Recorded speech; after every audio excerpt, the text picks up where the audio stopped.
Esok di hari kiamat, tidak akan bergeser telapak kaki seorang hamba sebelum ia dimintakan tanggung jawab terlebih dahulu tentang 4 persoalan. Apa yang 4 itu? Pertama, an umrihi fima afnahu. Umur yang diberikan kepadanya akan dimintakan tanggung jawab kelak. Di mana umur itu dihabiskan? Sejak kita akil balik sampai ajal datang merenggut nyawa, di mana umur itu dihabiskan?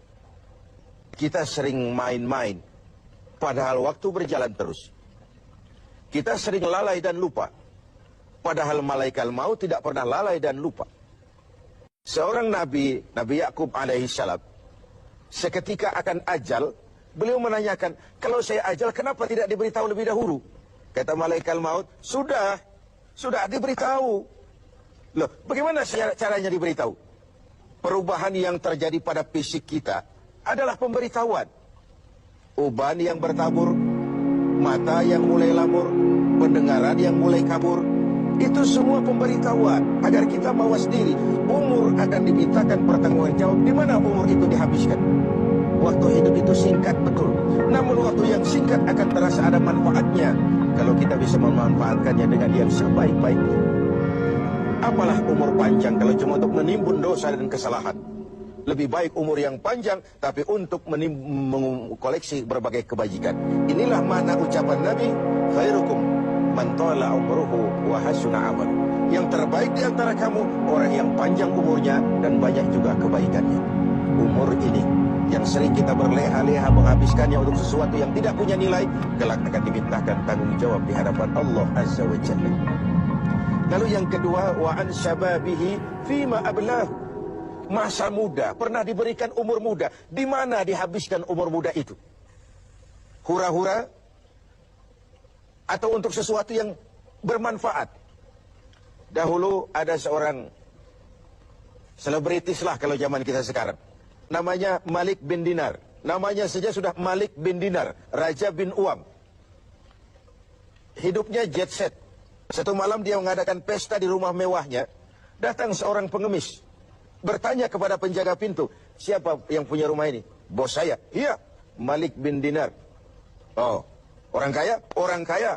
Selebriti.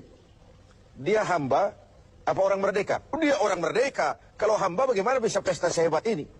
Orang tua itu senyum lalu bilang, sampaikan kepada bosmu Malik bin Dinar, dia memang orang merdeka. Kalau dia hamba, bukan seperti ini pekerjaannya. Dia orang merdeka, dilarang tidak terlarang, dicegah pun tidak tercegah. Merdeka dia memperturutkan hawa nafsunya. Kalau dia hamba Allah, bukan begini pekerjaannya.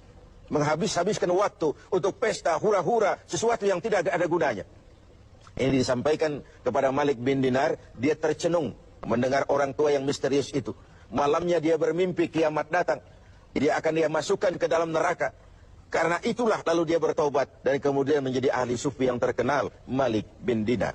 Masa muda akan dimintakan tanggung jawab. Yang ketiga, wa an ilmihi maza amilabi. Ilmu yang dimilikinya. Kemana ilmu itu diamalkan? Untuk mencerdaskan orang atau untuk membodohi orang yang memang sudah bodoh? Untuk membimbing umat atau menyesatkan orang lain? Agar hamba menjadi hamba Allah atau agar orang menghambakan dia? Ilmu akan dimintakan pertanggungan jawab. Yang terakhir, wa an malihi min aina iktasabahu wa fima anfaqahu. Kita akan dimintakan tanggung jawab tentang harta kita. Dari mana harta itu didapat dan kemana harta itu dibelanjakan. Perhatikan yang terakhir ini.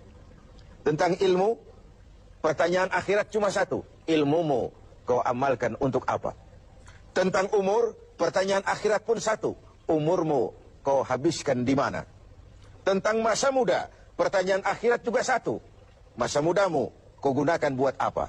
Tapi khusus tentang harta, pengadilan akhirat bertanya dua. Hartamu kau dapat dari mana dan kau belanjakan kemana? Dari mananya dan kemananya? Kadang didapat dari cara yang benar, tapi dibelanjakan untuk yang tidak benar. Atau bisa juga didapat dari cara yang tidak benar, dibelanjakan kepada jalan yang benar. Itu pun tidak mungkin kedua-duanya. Semoga kita menjadi orang yang bisa mempertanggungjawabkan baik umur, masa muda, ilmu pengetahuan, dan harta yang dititipkan Allah kepada kita.